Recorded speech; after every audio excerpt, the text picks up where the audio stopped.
अस्सलाम वालेकुम स्टूडेंट्स, कैसे हैं आप? उम्मीद करता हूँ सब खैर खैरियत से होंगे। आज हम बच्चों यूनिट नंबर 8 कंटिन्यू करने जा रहे हैं। यूनिट नंबर 8 जो है इसमें थ्योरम्स हैं ट्रायंगल्स के रिलेटेड। बोर्ड स्कीम में अगर हम देखें तो हमारे पास जो थ्योरम्स के चैप्टर हैं वो 8 से लेके 12 तक है, 8, 9, 10, 11 एंड 12। और आपको पता है कि बोर्ड के अकॉर्डिंग जो लॉन्ग क्वेश्चन आता है, क्वेश्चन नंबर 9 जिसमें थ्योरम होता है, उसमें 2 थ्योरम पूछे जाते हैं और हमारी जो बोर्ड स्कीम है उसके अकॉर्डिंग आपका यूनिट नंबर 9 और यूनिट नंबर 12 उसमें से थ्योरम आते हैं। बट आपको पता है कि काजी ग्रुप ऑफ स्कूल्स का एक रूल है कि हम सिलेबस में आपको सब कुछ करवाते हैं। उसकी रीज़न ये होती है कि आपका किसी भी टाइम जो बोर्ड की स्कीम होती है, बोर्ड का जो एक पैटर्न है वो किसी भी टाइम चेंज हो सकता है। मसलन 9 और 12 में से थ्योरम आ रहा है तो मे बी वो किसी और यूनिट में से दे दे।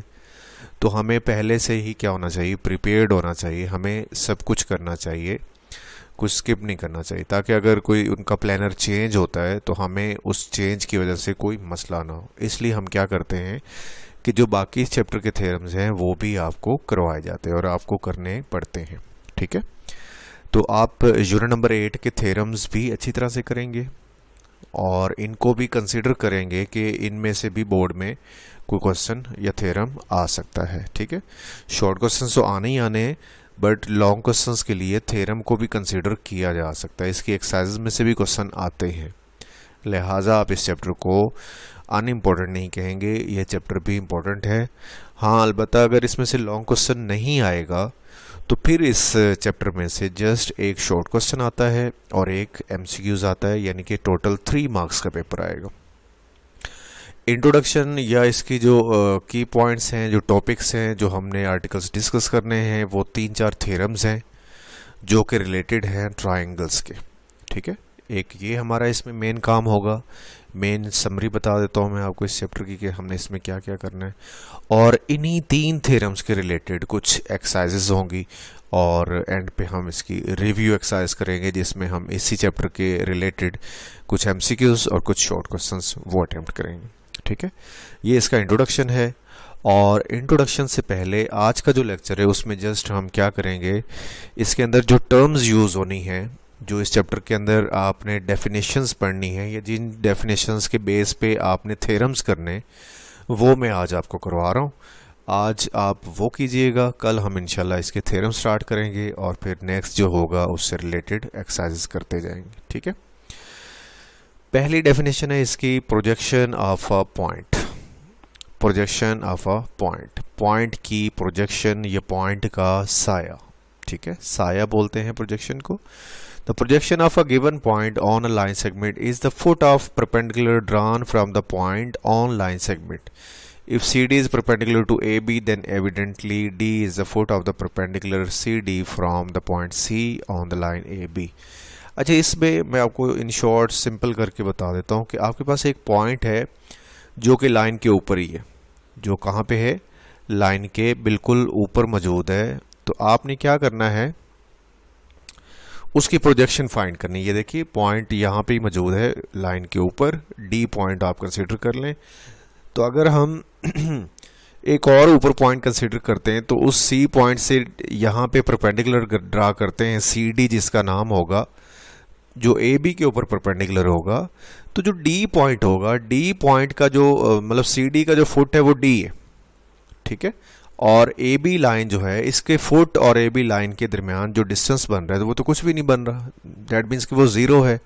तो इसका मतलब क्या हुआ कि अगर प्रोजेक्शन आपने किसी पॉइंट की फाइंड करनी हो जो कि किसी लाइन सेगमेंट के ऊपर आ रहा है, तो उसकी जो प्रोजेक्शन होगी वो क्या होगी? ज़ीरो होगी। उसकी प्रोजेक्शन क्या कंसिडर की जाएगी?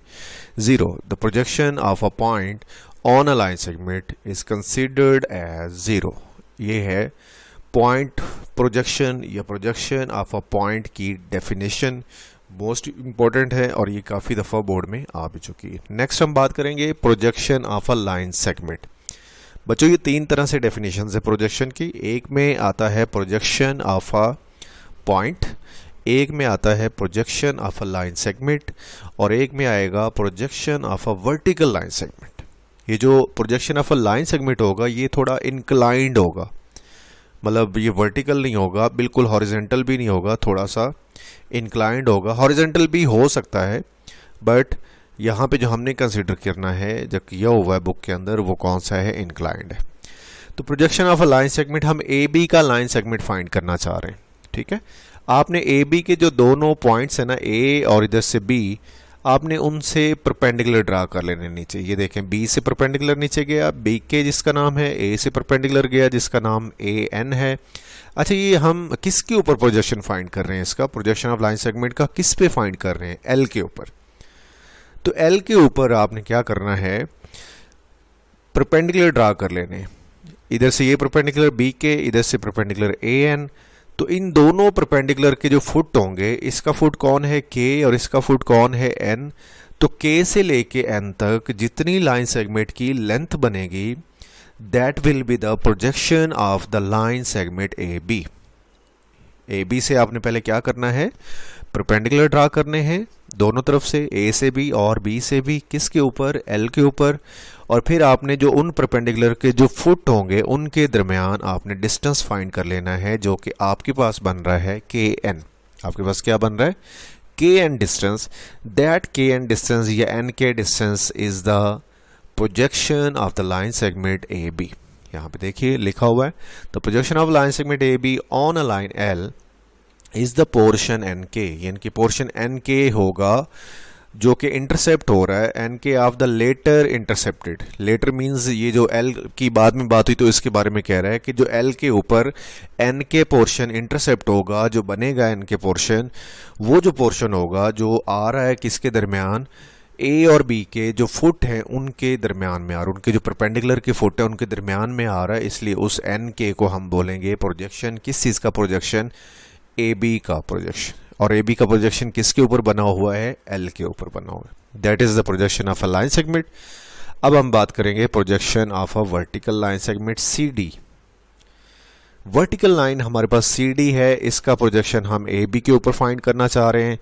तो सी डी से हम क्या करेंगे, परपेंडिकुलर ड्रा करेंगे। तो गौर से देखिए, जो डॉटेड लाइन आ रही है परपेंडिकुलर है सी डी का। तो इसने ए बी के ऊपर कितना पोर्शन कवर किया है, इसने तो जस्ट एक डॉट कवर किया। देखे ना, यहाँ पे देखो काफ़ी पोर्शन कवर कर लिया था। जब इधर से परपेंडिकुलर आया था तो के और एन के दरमियान काफ़ी लेंथ बन रही है। दैट मीन्स के प्रोजेक्शन है यहाँ पे, काफ़ी ज़्यादा प्रोजेक्शन। ठीक है, लेकिन यहाँ पे अगर हम बात करें सी डी की बात करें, तो सी डी से जो परपेंडिकुलर आ रहा है नीचे, वो ई पॉइंट पे जाके टच कर रहा है, मतलब जस्ट एक पॉइंट पे टच कर रहा है। तो पॉइंट की लेंथ कितनी होती है, विड्थ कितनी होती है उसकी, तो मतलब ना होने के बराबर होती। तो हम इसका क्या कहेंगे कि वर्टिकल लाइन की जो प्रोजेक्शन होती है उसकी जो डायमेंशन होगी, सॉरी जो उसका होगा प्रोजेक्शन होगा, वो ज़ीरो होगा। उसे क्या बोलेंगे आप, ज़ीरो बोलेंगे। उसकी मेजरमेंट ज़ीरो होगी, इसलिए उसका ज़ीरो डायमेंशन भी उसको कहा जाता है। यानी कि उसकी लेंथ विड्थ कुछ भी नहीं होती, जो उसकी प्रोजेक्शन बनती है, तो आप उसे क्या बोलते हैं, ज़ीरो डायमेंशन। बच्चों आप फिजिक्स पढ़ते हैं, तो जैसे एक वर्टिकल लाइन है, बिल्कुल वर्टिकल लाइन, उसके ऊपर से बिल्कुल आप लाइट उस पर फॉल करें तो उसका जो नीचे ज़मीन पे साया बनेगा वो ऑलमोस्ट ना होने के बराबर होगा, एक छोटा सा डॉट होगा। अब छोटे से डॉट की लेंथ विड्थ तो कुछ हम कंसिडर नहीं करते, इसलिए हम बोलते हैं यहाँ पे कि वर्टिकल लाइन जो होगी उसकी जो प्रोजेक्शन होगी वो क्या होगी, ज़ीरो होगी। That is known as zero dimension. तो ज़ीरो डायमेंशन की डेफिनेशन भी आपने याद करनी है। ज़ीरो डायमेंशन किसके लिए होती है, वर्टिकल लाइन के लिए होती है, ये आपने याद कर लेना। उसके बाद एंगल की टाइप्स होती हैं, ये आपने पढ़ा हुआ है, वैसे पहले से ही आप छोटी क्लासेस से पढ़ते आ रहे हैं, बट यहाँ पे मैं एक्सप्लेन कर दूं कि जो हमने रिलेट करना है, ये हमारे जो यूज़ में आने हैं एंगल्स, वो तीन एंगल होंगे, obtuse angle, acute angle and right angle. Obtuse angle जो होता है वो एंगल होता है जो 90 से ग्रेटर होता है बट 180 से स्मॉलर होता है। ठीक है, 180 और 90 के दरमियान में जितने भी एंगल्स आएंगे that are non obtuse angles. ठीक है, ये देखिए ग्रेटर देन 90 होगा बट लेस देन क्या होगा, 180, तो आपको उसे क्या बोलना होगा, ऑब्ट्यूज एंगल बोलना होगा। एक्यूट एंगल्स वो होते हैं जो 0 और 90 के दरमियान में आते हैं, मतलब 0 से बड़े होते हैं बट 90 से क्या होते हैं, छोटे। That are known as acute angle. ठीक है, आपने जो इन तीनों एंगल्स को डिफाइन करना है तो आपने जो स्टैंडर्ड बनाना है या जो बेस बनानी है वो किसको बनानी, 90 को, यानी कि 90 के साथ ही कंपेयर करके सारी डेफिनेशंस की जाती हैं। 90 से सारे छोटे एंगल जो होते हैं वो क्या कहलाते हैं जी, वो एक्यूट एंगल कहलाते हैं। और 90 से अगर ग्रेटर हो जाएं और 180 से अगर छोटे हो जाएं तो वो बोलते हैं ऑब्ट्यूज एंगल। ठीक है, और अगर इक्वल टू 90 हो जाए, एग्जैक्टली 90 हो जाए, तो हम उसे क्या बोलते हैं, राइट एंगल। ये देखिए, ये राइट एंगल है, angle which is equal to 90 degree is known as right angle. तो right angle, acute angle and obtuse angle, ये तीनों टर्म्स आपकी यूज होनी है चैप्टर नंबर 8 के अंदर। उसके बाद आपको प्रोजेक्शन का कॉन्सेप्ट भी अच्छी तरह क्लियर होना चाहिए, ताकि कल जब हम थ्योरम्स करें तो आपको किसी किस्म का कोई मसला नहीं होना चाहिए। ठीक है बच्चों, तो आई होप कि आप लोगों को डेफिनेशंस की अच्छे से समझ लग गई होगी। कल जब हम थ्योरम स्टार्ट करेंगे तो आप लोगों को ये कॉन्सेप्ट्स क्लियर होने चाहिए, ताकि उसके अंदर थ्योरम्स के अंदर ये ना हो कि मैं जो टर्म्स को वहाँ पे एक्सप्लेन कर रहा हूँ आपको उन टर्म्स के बारे में पता ही ना हो। प्रोजेक्शन का जिक्र हो तो आपको प्रोजेक्शन का पता ही ना हो। ऑब्ट्यूज एंगल की बात कर रहा हूँ, बच्चों को ऑब्ट्यूज एंगल ही का ना पता हो तो फिर वो थोड़ा सा इशू होगा आपके लिए, आपको थ्योरम्स की समझ नहीं आएगी। उम्मीद करता हूँ आप इस पर फोकस करेंगे और इसको अच्छी तरह याद करेंगे ताकि आपको 8 के थ्योरम्स की ईजिली समझ आ जाए। ठीक, तो मिलते हैं इंशाल्लाह कल नए लेक्चर के साथ, नए टॉपिक के साथ। तो तब तक के लिए अल्लाह हाफिज़। अल्लाह आपको अपने हिफ्ज़ व अमान में रखे।